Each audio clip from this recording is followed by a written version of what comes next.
Rabbi, I can't hear you. How's it now? It's good? Yeah, it's much better. Okay, thank God. Baruch Hashem. So we have finished the first three halachot of Likutey Halachot. So Baruch Hashem, we're doing great, thank God. Hopefully, as time goes on, even more and more and more. Bezrat Hashem, everybody here should hear exactly what they need to hear in order that we should all get closer to Hashem, that we should achieve greater happiness and joy and peace in our life and truth and connection. Bezrat Hashem, this should be exactly what everybody needs to hear right now. Yidgaber kari la'amo b'boker, that you need to strengthen yourself like a lion to get up in the morning. She'eh me'orer hashachar, that you need to awaken the dawn. Hagar, and the Ramah says, Shaviti Hashem l'negdi tamid. What the Baal Shem Tov says is the klal gadol of the Torah, that Hashem is opposite you always.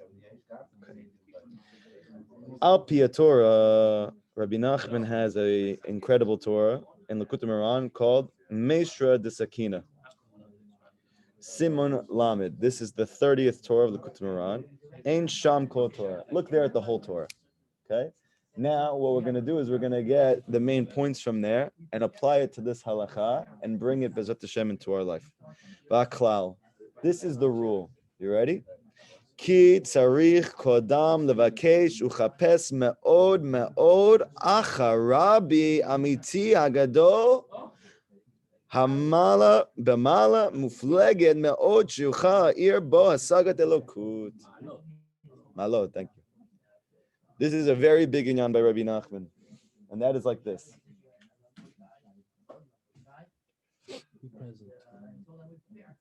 He's just inviting people to the class. He's not actually answering. He's just letting you know. Okay. Rabbi Nachman says like this. We make a very big mistake. That is, we think to ourselves, okay, I go to work the majority of the day. Maybe I learn a little bit in the morning. Maybe I learn a little bit at night. Maybe I don't learn at all. Maybe I keep mitzvot. Maybe I don't keep mitzvot. What type of rabbi do I need? So I need, like a parv rabbi. I need a rabbi who knows more than me. I need a rabbi who has clarity in certain matters that I don't. And Bezrat Hashem, that's good enough.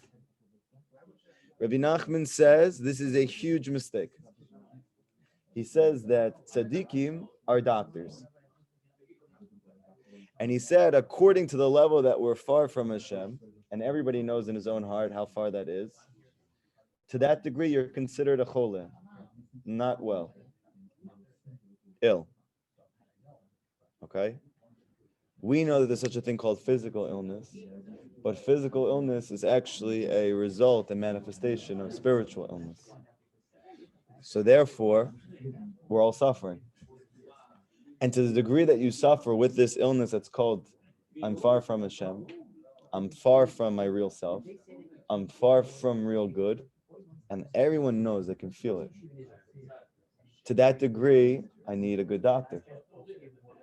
Now, let's say, for instance, chas v'shalom, you have a very serious medical condition. It's a very special, unique situation, and it's very difficult to deal with this. Would you go to your local urgent care for that problem? Would you go to your family doctor for that problem? Would you go to the best specialist that you could possibly find for that issue? You know how I know that you should go to the best specialist you can find for that issue? Because Chazal say that. Chazal say that when it comes to a illness or a medical issue, at that point, it doesn't even matter, let's say, if they're Jewish or not, go get the best medical treatment you can get. Good? We all maskim to that. That makes sense. Comes Rabbi Nachman to say, and why don't you think that applies to rabbis? Why don't you think that applies to tzaddikim?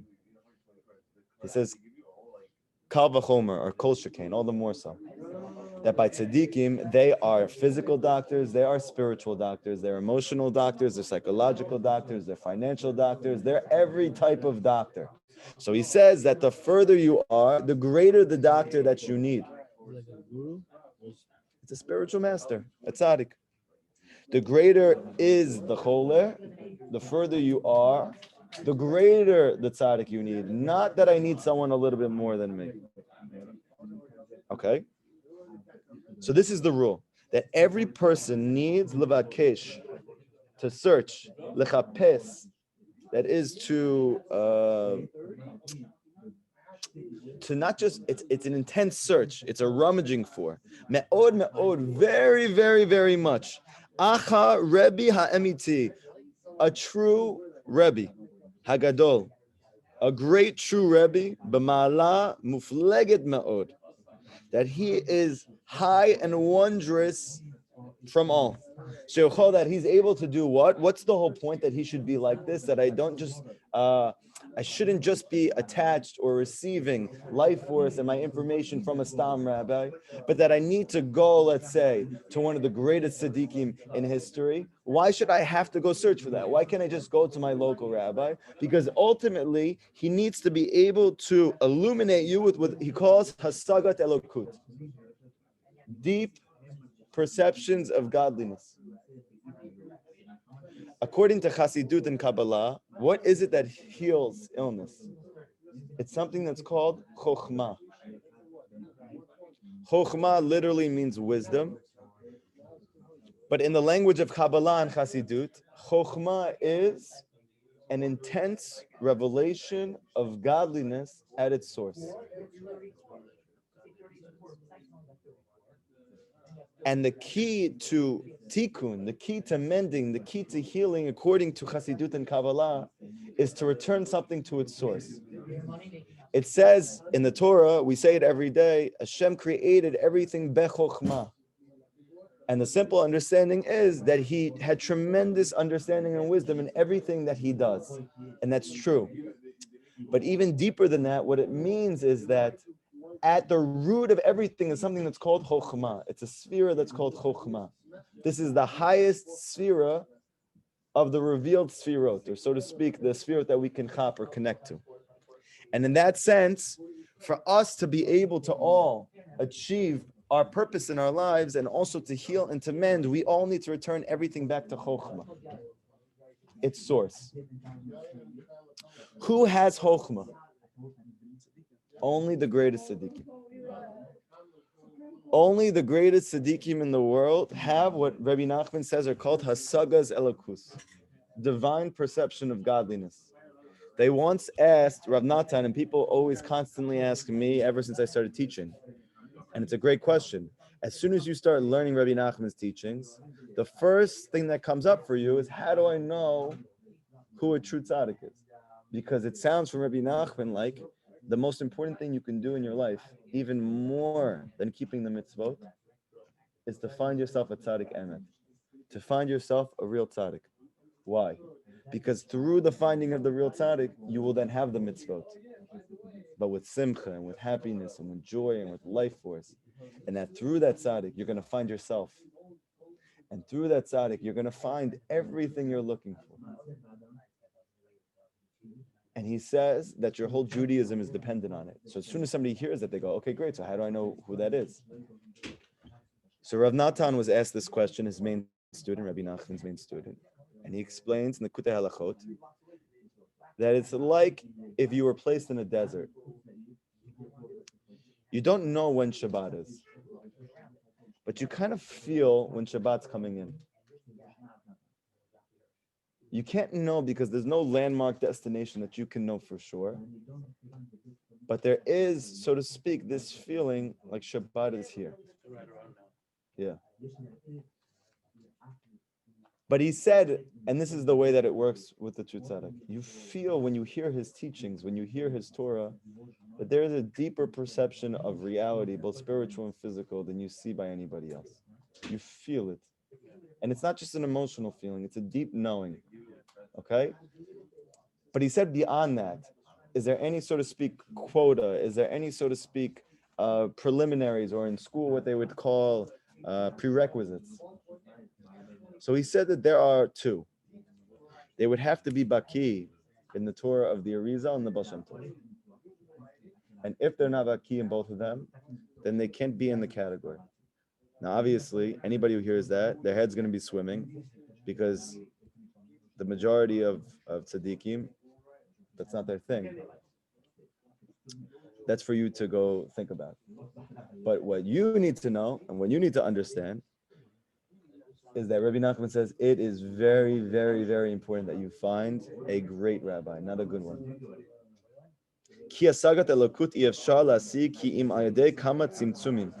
Because these divine perceptions of godliness, they're impossible for you to perceive, for us to perceive, except through tzimtzumim, except through contractions. Meaning like this.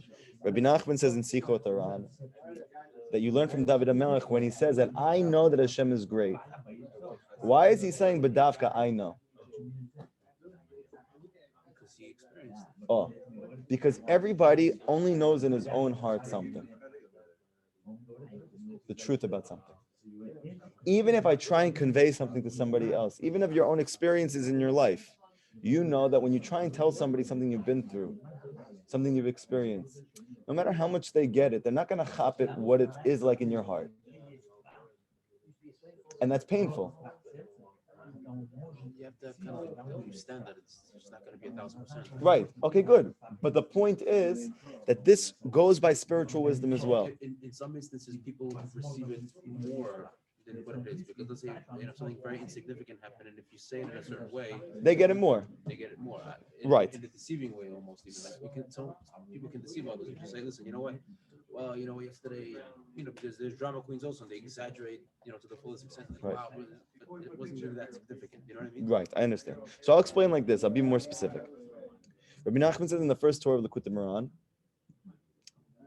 that every single Jew needs to look for the chokhmah in everything. And we're learning now, what does that mean? The source of everything. Okay. Why is that? Because he says that chokhmah is like the sun. What's the purpose of the sun? The sun gives life to everything. Even now in technology, it's becoming that not just is sun the life force for the world theoretically, it's literally becoming the life force for the world even technologically. So in any way you look at it, sun, Rabbi Nachman says 200 years ago, is called shiur. It's called life force. Why is it life force? Because the source of anything is its life force. Now he says, with that being said, that's the benefit of the sun. That's the benefit of life force. That's the benefit of chokhmah. What is the potential obstacle of receiving light from the sun? Be too much. Very good. Exactly. Rabbi Nachman says the difficulty with the sun is the light is very intense. And therefore, for you to be able to receive light from the sun in a way that's beneficial for you, you would need to have it in a constricted way. How do we do that practically? We wear sunglasses. Yes. We don't look directly at the sun. We receive the light of the sun through some type of intermediary, some type of constriction, some type of technological faculty that allows us to be able to experience the light of the sun in a way that's beautiful, in a way that's beneficial, in a way that's good for us. Good. Rabbi Nachman says the same exact thing goes by chokhmah.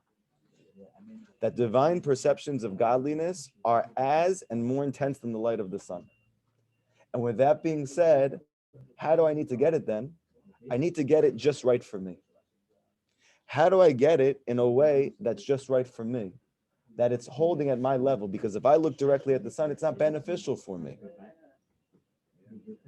But if I get that light just perfect for me, mitzamsem, contracted, just for me, wherever I'm holding, and that's all the time, wherever I'm holding all the time, that light is going to be life force for me. That light is going to give me hope.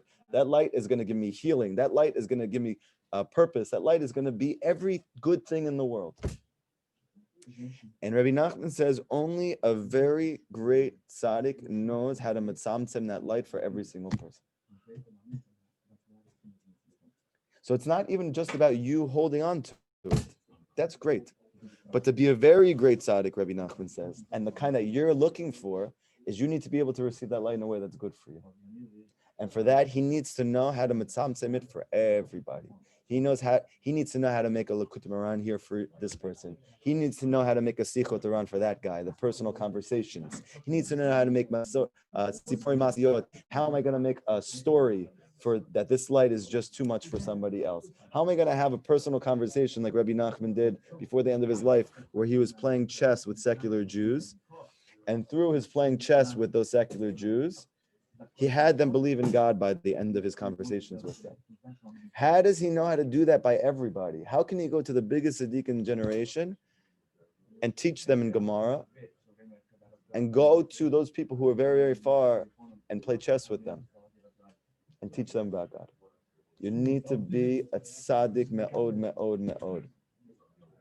Me'od, me'od. You need to be a very, very, very great rabbi. Shehem bechinat sibuvim v'akdamot.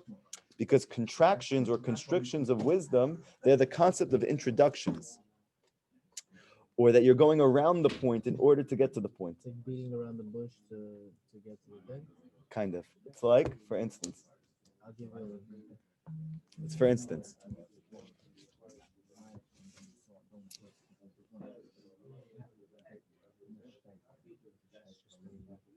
Moshe Rabbeinu, when Hashem spoke to him for the first time, and he gave him the mission that he was going to be the Mashiach Harishon, the first Mashiach.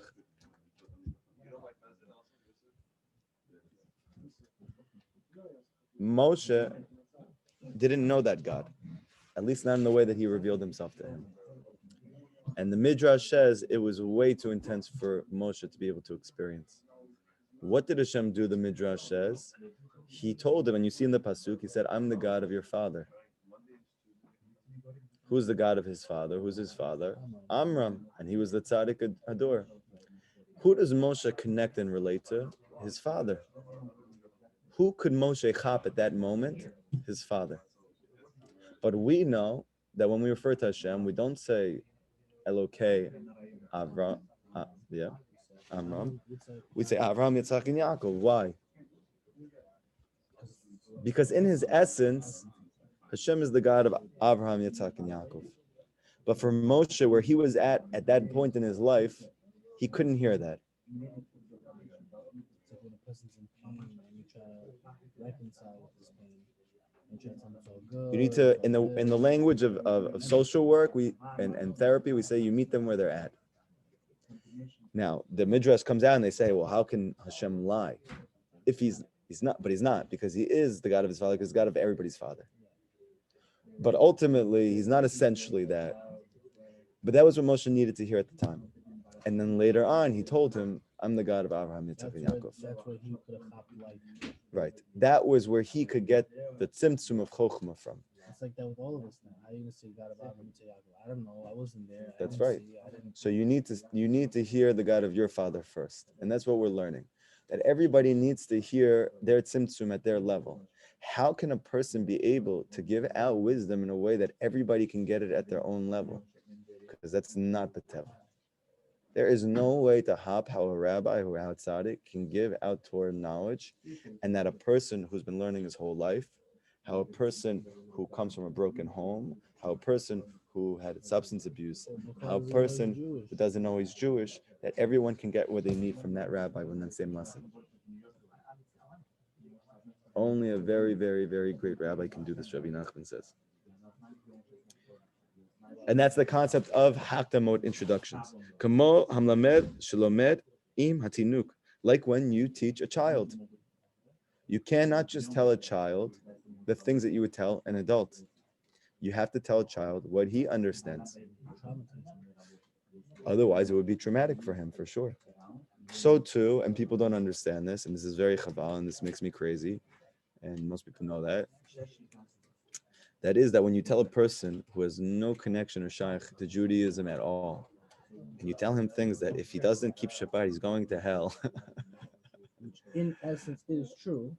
Theoretically, there's a whole, whatever, it's a whole thing. But let's not go there. The point is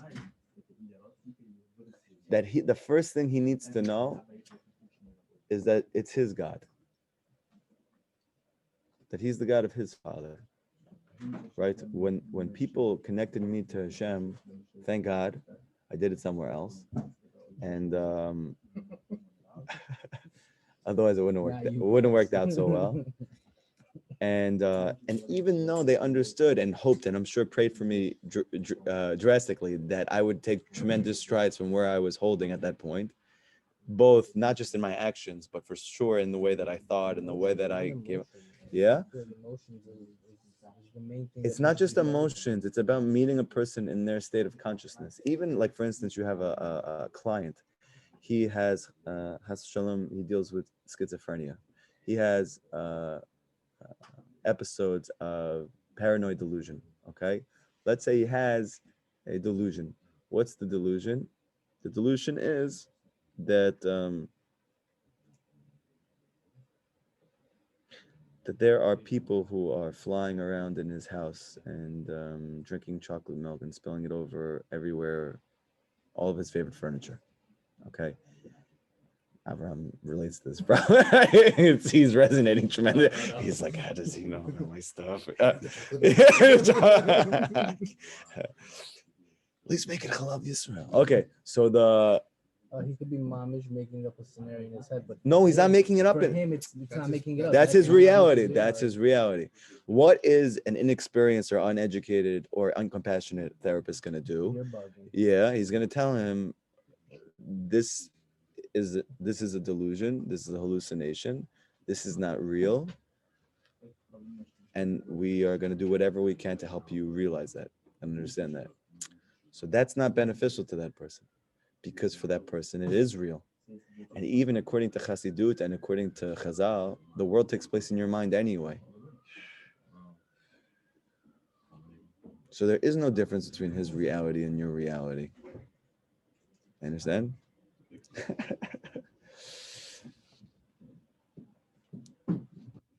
So what's the difference between that person and you? There's really no difference. Because one is God, the other doesn't? Or we're not even it? We're not getting there. The main point that we need to understand from this is that everybody's reality takes place in their own mind. And if that's real for them, that is the way to connect to them, by meeting them in their world. That doesn't mean that you live in that world, and it doesn't mean that you stay in that world, but you must first initially meet that person in that world. And to the degree that you do, to that degree that you can help that person. I remember I had a client, oh my gosh, you can't imagine the things that she was telling me. And I know that she was probably almost 70 years old, and her experience had been 50 years, people telling her how bad she was, how wrong it was, how she was so confused and messed up, and how she really needed help. And what would happen? She chased them away. That the therapist left her after a few weeks because they couldn't take her anymore.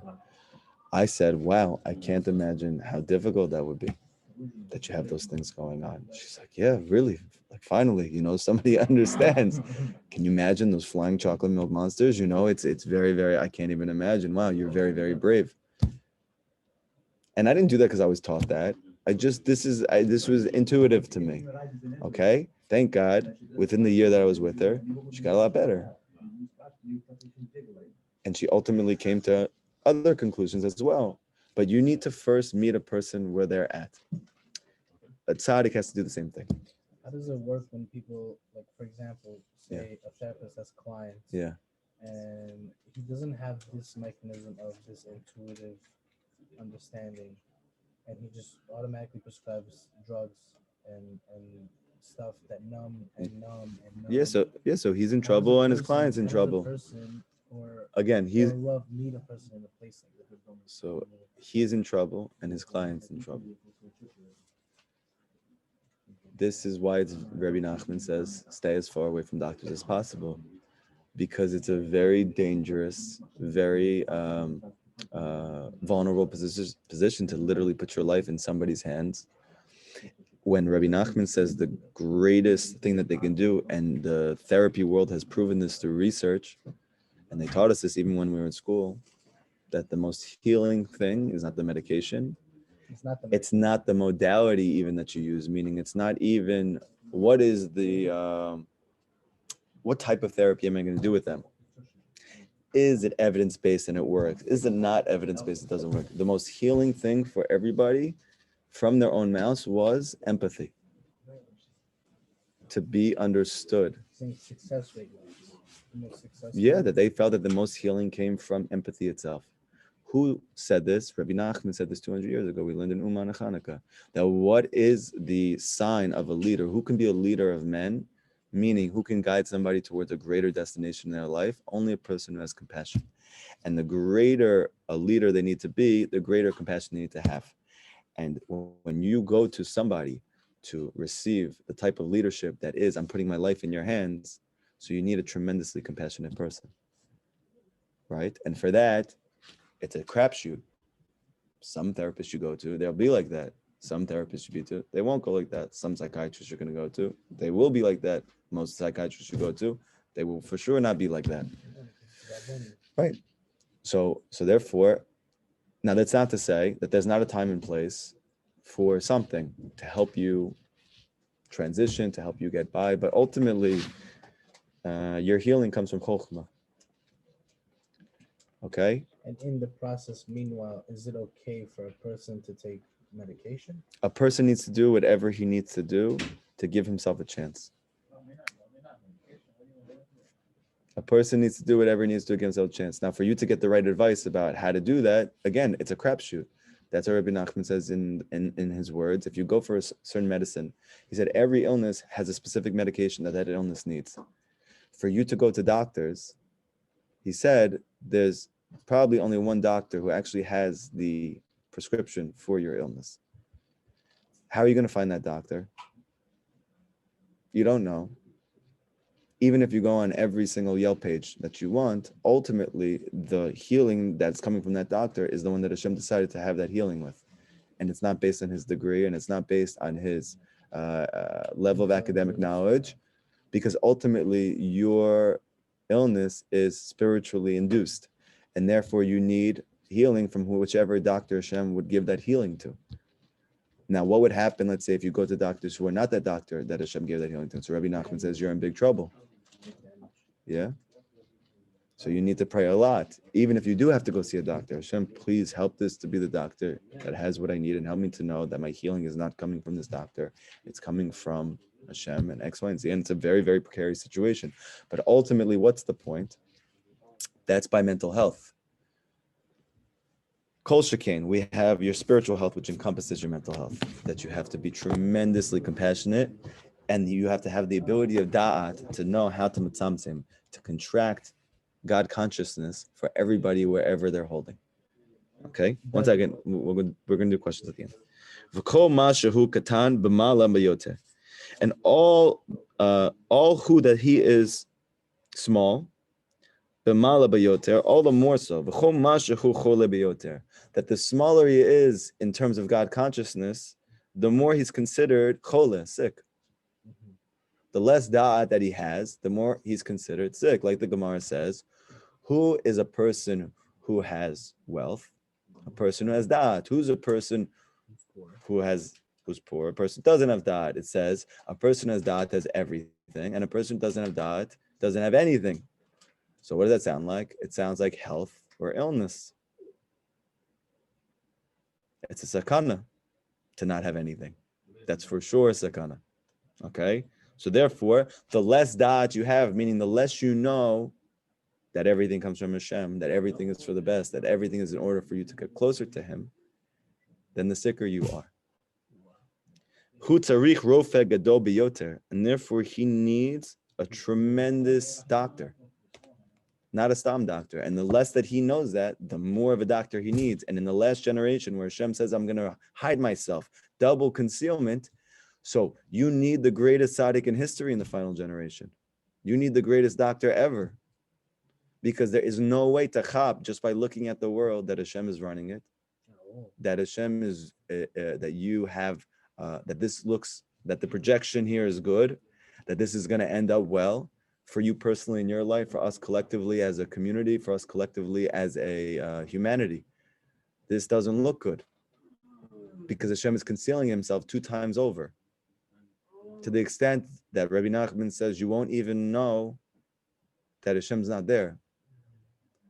Who can break through that double concealment? Only the tzaddik emet. Only the greatest doctor in the world. Ta'inu Rabbi Gadol Biyoter, meaning the greatest rabbi you can find. Shehi Gadol b'mala kokach ad yuchal rapoto gamken. That he is so great, all the more so that he's able to heal even that person in the lowest place of consciousness. Yuchal sabev imo, that he's able to sabev him, meaning he's able to surround him, encircle him Gam ken ad shechnis, until he enters into hasagut elokut. Shezeh ikar hatachlit. That this is the essence and the tachlit. You'll notice what happened to Klal Yisrael. They surrounded the land of Israel 40 years. They encircled the land for 40 years. And then ultimately what happened? They fell into it. Same thing with the Torah. Hashem put it over us. Oh. Encircled it over us. Yeah, so to speak, he encircled us, he encompassed us. This is the best that the tzaddik can do. A tzaddik, nobody can put you in the place of Hasaga Elokut, but he can encircle you with hakdamot, with introductions, with, so to speak, he can give you a shot to enter into the space. And the greater the rabbi, the greater amount of accuracy and the greater amount of potency he's able to get you into that space that you can enter in. Yes. He's putting you into orbit. Very good. And you have to enter into the land of Israel ultimately, to divine hasagas.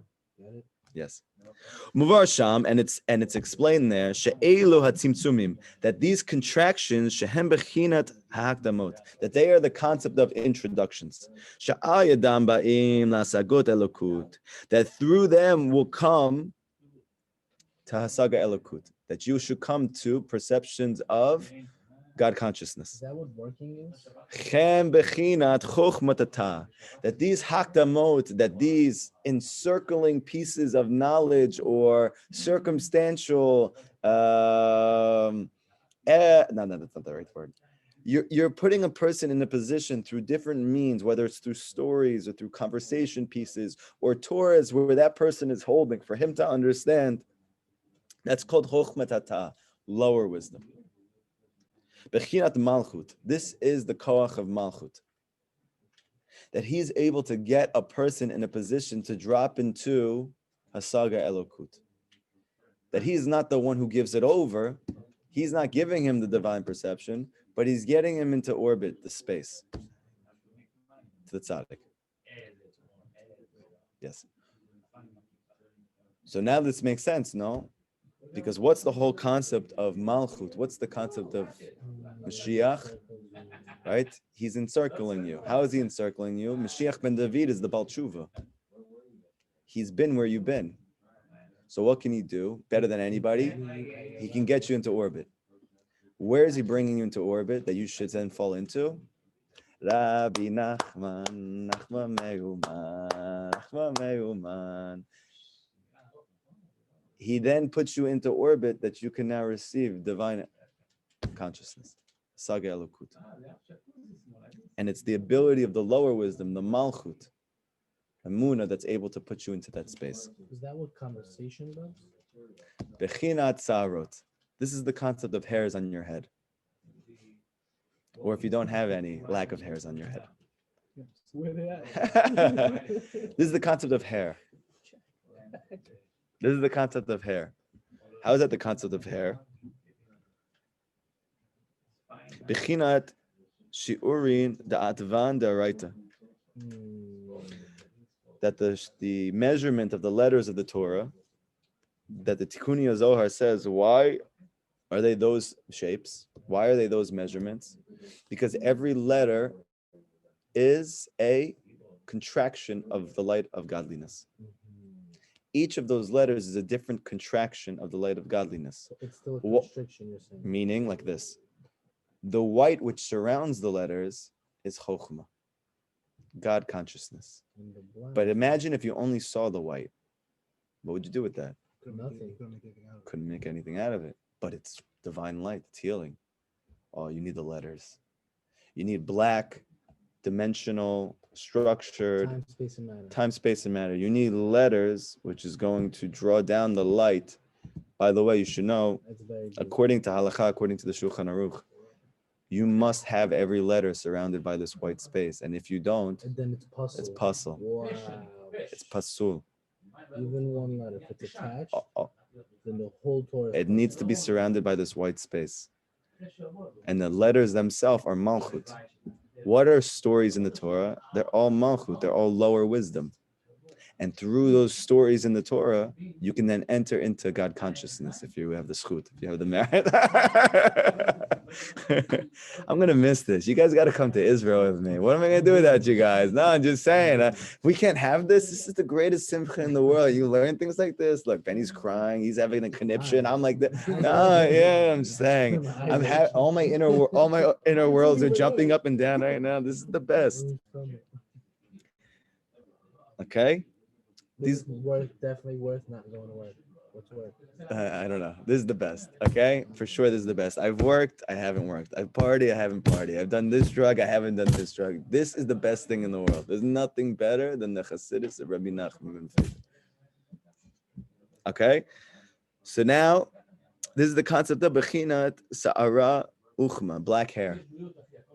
We know in the teachings of the Arizal, it's brought down based on Kabbalah, that different hairs, different colors of hair are signifying different sfirot.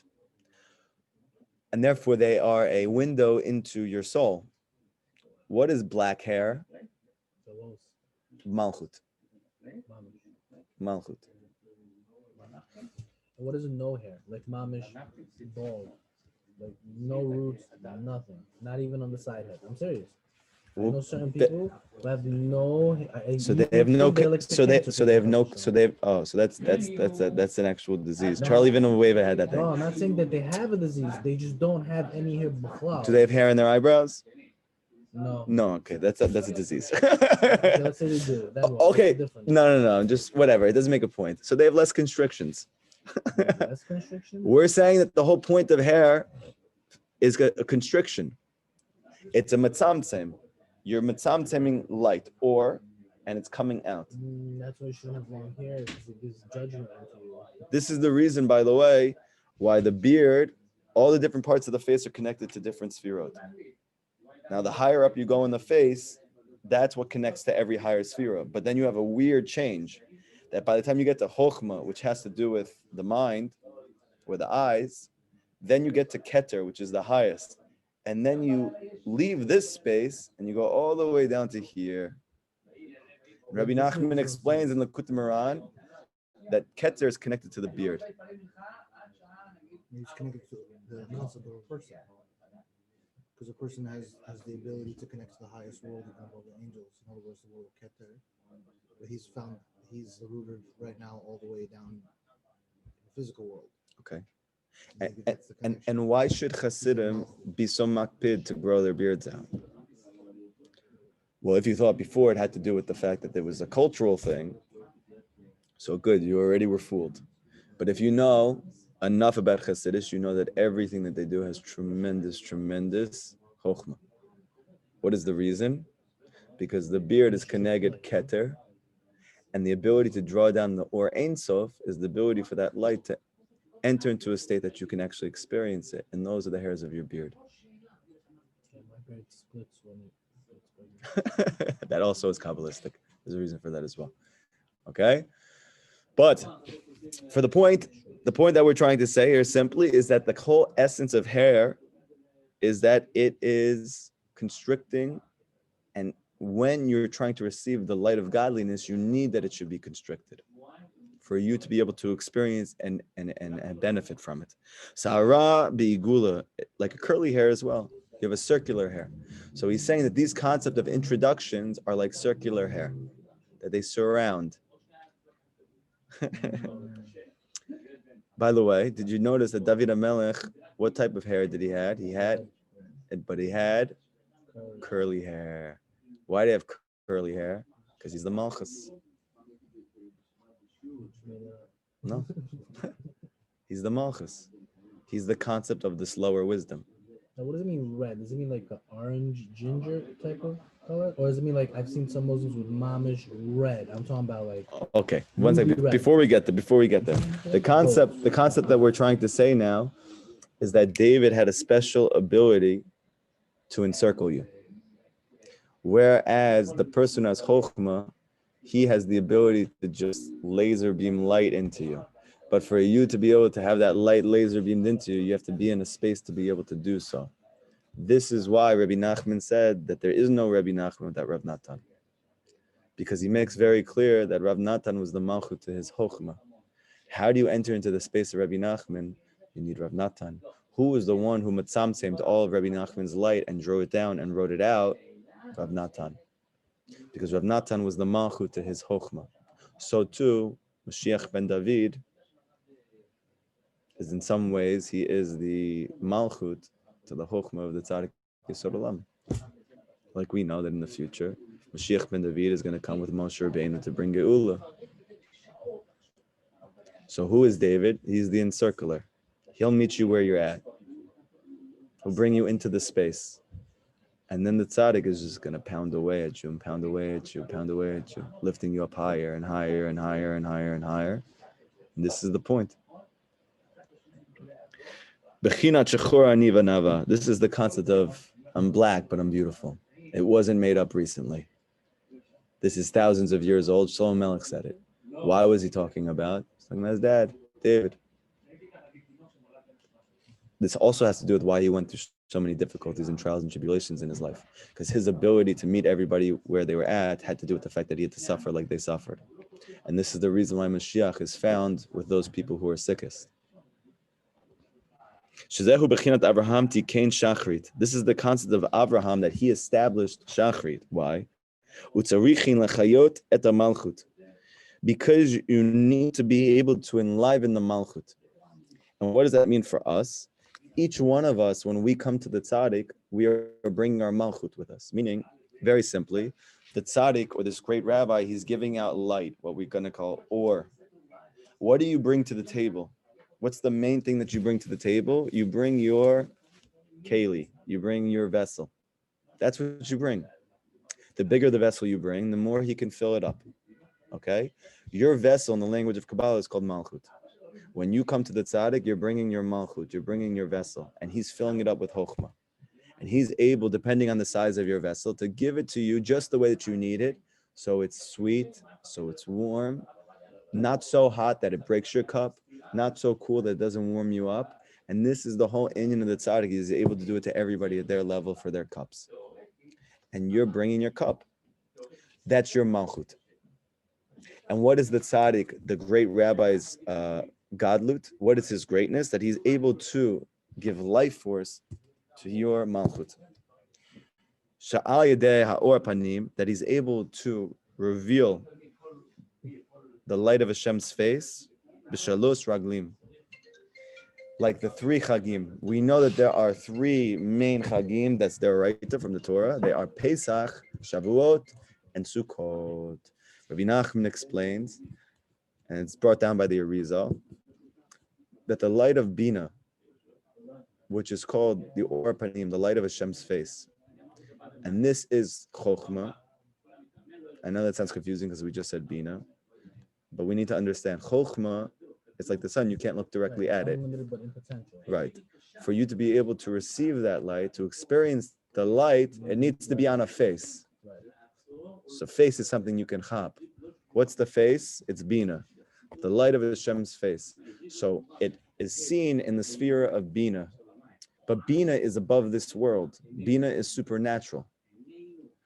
Does Bina ever have a chance, so to speak, to be channeled into this world, even though it's above this world? Yes, on these three chagim. And this is why there's a tremendous mitzvah to be besimcha on those three chagim. Because all simcha Rabbi Nachman teaches doesn't come from this world. There's nothing happy about this world. All happiness, no, there is no happiness from this world. All happiness that you experience in this world is coming from the next one. So pleasures in itself is not called happy. It's just called the pleasure. And even the pleasure itself is not from this world. Oh. Anything which is beneficial or pleasurable or happy, it is actually coming. It's a portal into Olam Haba. If you're getting simcha in this world, you're getting it from the next one. Rabbi Nachman says. And if you're getting suffering, then where is that coming from? Here. So suffering is in this world, and simcha is from the next world. Yeah. So when you tap into simcha, you're mamish. It means you're living in the next world while you're here. Okay, and if you're tapping into suffering, then you're living here. But there is no here, and that's why you're suffering. It's a great mitzvah to be b'simcha always. What? So that's what he's saying. Like Oh, Hashem's opposite you always, but Yud Kei Vav Kei is not revealed here. He's hidden here. is only going to be revealed completely. Through simcha, you can shtutisha and everything. And where's the essence of Simcha? These three Chagim. Okay? This is the light of Bina, which can't shine normally during regular Stam days. And according to their Rizal, what's the light that shines on Shabbat? It's Chochmah, which is even higher than these three Chagim, but in some ways it's even far removed. That's the reason why, to the degree that you elevate spiritually, to that degree you experience the light of Shabbat. But it's not available for everybody where they're holding. That's why you notice when you first started keeping Shabbat, it was a miserable affair. And you were just thinking to yourself, oh my gosh, I'm not watching the football game, I'm not watching the basketball game, I'm not doing this, I'm not going to work, I'm not X, Y, and Z. But the real truth is the reason why Shabbat wasn't sweet for you in the beginning is because it's Chokhmah, it's the light of Chokhmah, and you don't have the Malchut to receive it. However, every Jew can be by a Geshmak Pesach, and be by a Geshmak Shavuot, and Geshmak Sukkot, and you can mamish feel the light of Hashem. Is that why when you said when a person goes to a concert, he's feeling like, is it because it's being circled, encompassed by all of those people? There's a lot of bittul there. That's what it is. There's a lot of bittul. Music's very powerful. Second time. You guys. I'm still with you. Okay. Okay. I said to COVID, be careful. You know what COVID does? It encircles the Okay. Ready? V'fa'amim nofelet malchut. But there are times that the malchut falls.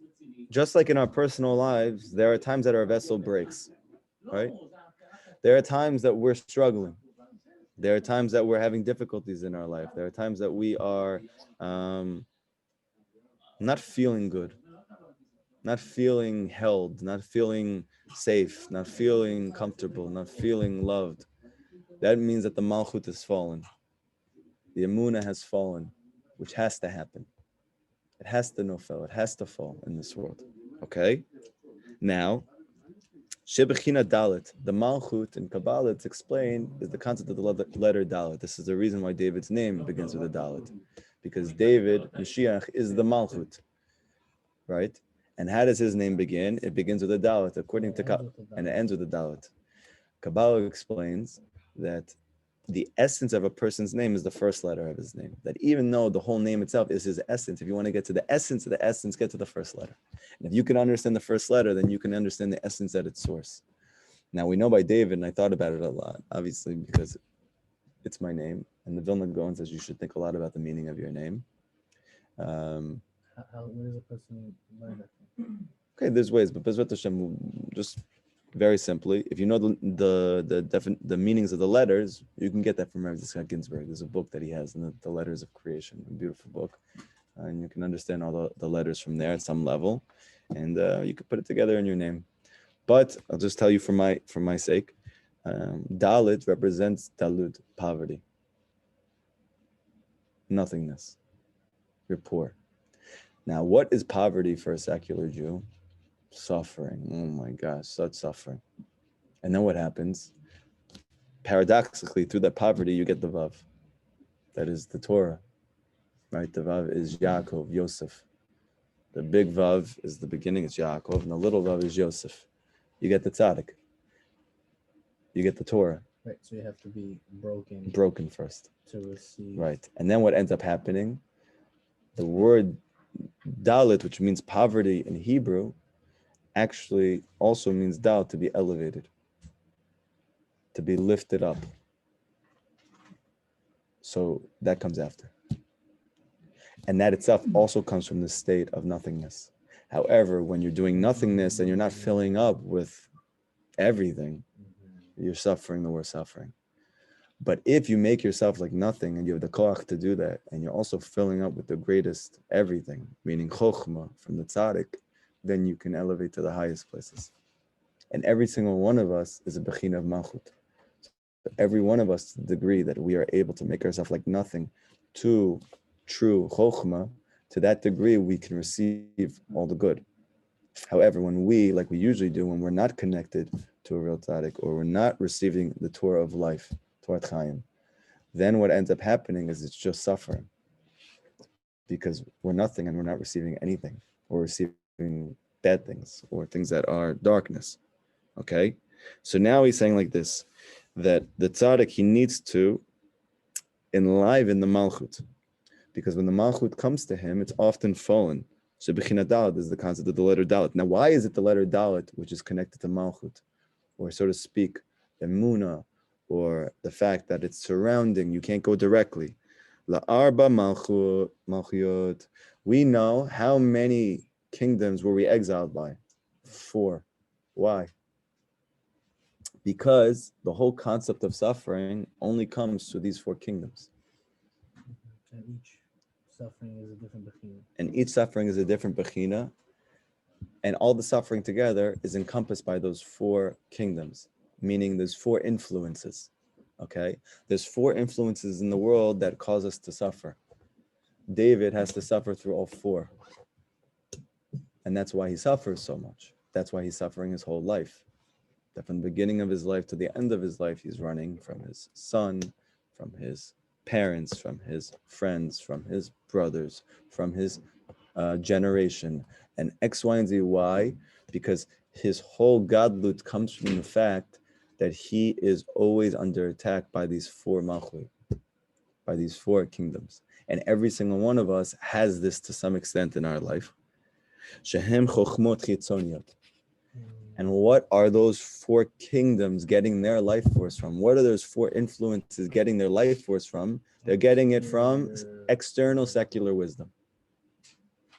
So what's the only way for a person to be able to heal, for a person to be able to elevate his malchut, his cup, to take it out of the 4 kingships of exile, to take it out of the place of suffering? He needs to extricate himself from secular wisdom and draw down elokut, godly wisdom. And the only one who's able to do it in the way that he needs it is this very great rabbi who knows the wisdom itself and knows how to mitzamtzem it for you, how to contract it for you. And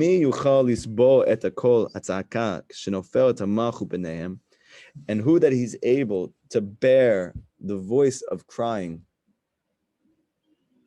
like that falls the malchut between them. Because what is the result that when the malchut falls, what is the only thing to do at that point? Cry. The only thing you can do when you fall under the 4 spheres of influence, which are really derived from secular wisdom, to get out, you must cry. This is the concept of crying. Because crying is getting rid of the external, right? Yeah, crying gets rid of the klipa. Why? Because crying, says Shlomo Melech, comes from fools. Fools? Yeah, so listen to what he means. What's the benefit of being foolish, meaning not having knowledge? That when you have no idea what's going on. And then what do you need to do? You got to go fill up your cup. What's the whole problem is that the malchut, we feel like we do know. Why do we feel like we know? Because we were taught that by the secular world. And we're taught that by the secular part of us called the Yetzer Hara. That external part of us that makes us feel that we know. So because we feel that we know, then when we get trapped in that, and we end up getting crushed by that. Crying is a very good thing. It's like squeezing an olive. Oh, so then what happens though? You're going to end up getting trapped and stuck. Why? Because you don't know. Nobody knows. And no matter how much you know, there's much more to know. And you at every level, you're always being attacked by these 4 malchut. You cannot stop that while you're in this world.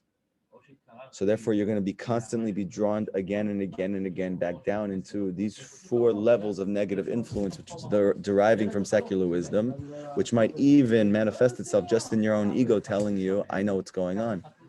What's the only way to ultimately get out of that place? By crying.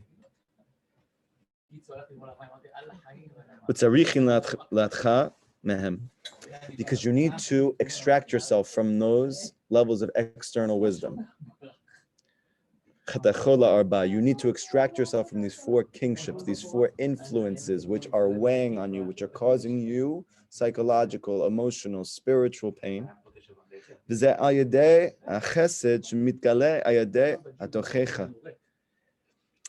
And this is through the chesed that's revealed through tochacha, rebuke. Ayin sham. Very well. Look there very well. What does he mean here? And we'll continue tomorrow. That's a very interesting what you just said. Maybe that's why. So again, so what does Rabbi Nachman say there? And your ability to come out of that place of crying, of suffering, and to be filled up with the light of godliness is that you need tochacha. You need instruction or rebuke to take you out of there. But as we all know, what happens when you get rebuke when you're hurt? You don't listen. You don't listen. You might even regress. You might even regress. That's the word, right? Yeah, very good word, perfect word. You might even regress. You might even go backwards a step or many steps. You might even fall off completely and leave the boat. Right? You know, it says by the Gemara that even 2,000 years ago, Chazal said, we don't know how to give tochacha anymore. We don't know how to give rebuke anymore. Meaning we don't know how to. Look at his face. We don't know even now. We've lost the art of tochacha, rebuke. Why? Because Rabbi Nachman says that there is a rebuke which comes from Gan Eden. It's the Kol Yaakov, the voice of Yaakov. And this voice of rebuke is the sweetest thing in the world. It's so sweet. You can listen to it all day and night. Why is it so sweet? Because it's giving you everything that you're lacking. And that's all you want in your life, is to be filled up by what you're lacking. But the rebuke is so sweet that it doesn't feel like rebuke. It's enabling you. It's not disabling you. Many people, especially in the Baal Tshuva world, especially in certain communities, they feel that the best thing that they do is to give you rebuke. However, if the Gemara said 2,000 years ago, they don't know how to do it anymore. And we have gone down in every single generation. So then we should be very weary of rebuking people, especially in spiritual matters. Who is able to give rebuke? Only the tzaddik. Because the great rabbi, he does it in a way that it's so sweet, you can't get enough of it. And it only enables you and encourages you and gives you strength and happiness and joy. And now really, if you're able to look back out of the situation, you can see that he actually rebuked you. Meaning he completely gave you a different type of instructional manual than you had been living on in your life. And he shifted you from where you were. That's rebuke. Imagine someone comes over to you and they tells you, yo, brother, man, you have to stop doing this because what's happening to you? You're doing the wrong thing here. You're herbing this guy. You're doing this. You're X, Y, and Z. What are you going to say to that person? Peace. You're going to punch him in the face, or you're going to leave. You're going to be like, what are you talking about? You're a joke. And you're going to go on with your life. Why? Because you got rebuked. Nobody likes that. Nobody likes to get rebuked. Oh, but when you get to the tzaddik emet, when you get to a real tzaddik, he gives you rebuke in the sweetest way that you're asking for it. And you don't even know you got rebuked. I don't know if you remember at Lahavdil, there used to be like a movement called You Got Served. You remember that? You got served. No, you're talking about the police. There was a joke, I think it was on a TV show, where they used to they used to have dance-offs. Yeah, there is a movie called You Got Served. Yeah, and then after they did like a crazy dance in front of you, they'd be like, you got served. Meaning what? I just gave you your portion. You're good. Peace. Head out. Okay? So too, the tzaddik emet, he serves all of us. But it's the sweetest rebuke in the world. And he says that this rebuke is the result of his love for you. So we see even from here, what's the reason that tochacha in our generation is pushing us further away? That many people who have the ability to do so much are actually being handicapped or even pushed away further, chas v'shalom, is because the tochacha is just tochacha, and it's not tochacha from love, and it's not tochacha from this very deep wisdom. The only one who's able to do it from complete love only, and at the same time, the tochacha is so good that it literally extricates you from that place of secular wisdom and brings you to godly wisdom, is from this very great rabbi. And for this reason, Rabbi Nachman says, the most important thing that you can go do is search and claw and cry and scream to Hashem that He should bring you this very great rabbi in your life, because He's the only one who's capable of helping you do this. If you have any questions from this lesson until we start the Gemara shiur?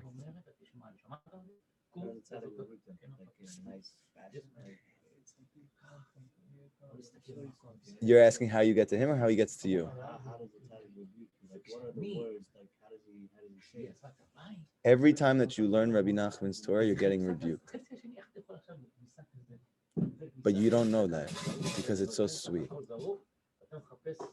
Rabbi Nachman explains that the whole ikar of the Torah is it's rebuking you. Whenever you learn Torah, it's rebuking you. Why am I learning Torah? Because I'm trying to learn something I don't know. To help me in my life, no? To do something I'm not doing. That's rebuke. Yeah. Yeah, that's all they're doing. Yeah. No. If it's sweet. If it's the way that Hashem likes it. But if they rebuke you, not in the way of the Torah, meaning not in the way of the tzaddik, not in the way of this voice, this Kol Yaakov, then the rebuke is actually tremendously damaging. And Rabbi Nachman explains, it's like you have a thing that stinks. You know, like you have like a pile of garbage or a pile of poop on the floor and it's in a garbage bag. What happens? You know, in those old Adam Sandler movies, they used to kick the thing. And then what would happen to the poop? It would start to stink more. So this actually, Rabbi Nachman, yeah. No, don't start up trouble. He's saying something else. It's something that's the Russian saying. Okay. So Rabbi Nachman says the same thing goes by Jewish people. That each of us has our own level and degree of stink. And the reason why we're coming to go learn is because we have that stink. And it's okay. It's normal. It's not because there's something wrong with us. It's not because we have an inherent issue or that we're never going to get. It's not. We all have some type of stink. Okay? What happens when you go to a rabbi and he doesn't know how to deal with you? So he'll take the stick because he thinks he's doing right by you, and he's going to start moving you around. And what ends up happening is you start to stink more after. That's why it's very, very important that he's not making you more stinky. So he does it with love, he does it with compassion, he does it with tremendous wisdom, to the extent that you don't even feel that you're being rebuked. You just feel that someone is saving your life. But he's saying, in essence, that's what the Torah meant by rebuke. When Hashem rebukes you, it doesn't mean like you learn from your parents, you don't do what I say, I kill you, you know, I disown you. That's not rebuke. Rebuke is, come, what's going on with you? It doesn't sound like rebuke, but according to the Torah, but it sounds like when we hear the word rebuke, we think it's some type of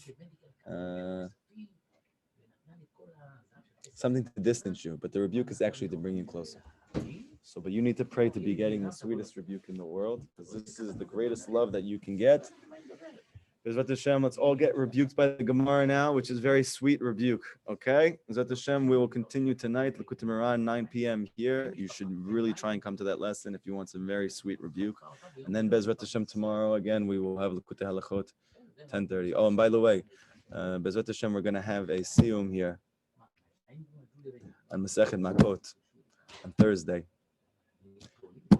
Me. By way. and I invite everybody to come, and it should be really, really special. Bezrat Hashem, hopefully give you a lot of chizuk and give you some really sweet rebuke. Thursday in the morning, Bezrat Hashem will have breakfast. It'll be sponsored. Anybody who wants to join, hopefully we'll have it live. Anybody who wants to come in person, even better. Should be a lot of fun. Yeah, here in the shul. A lot of happiness, a lot of joy. Bezrat Hashem. Everybody have a great day.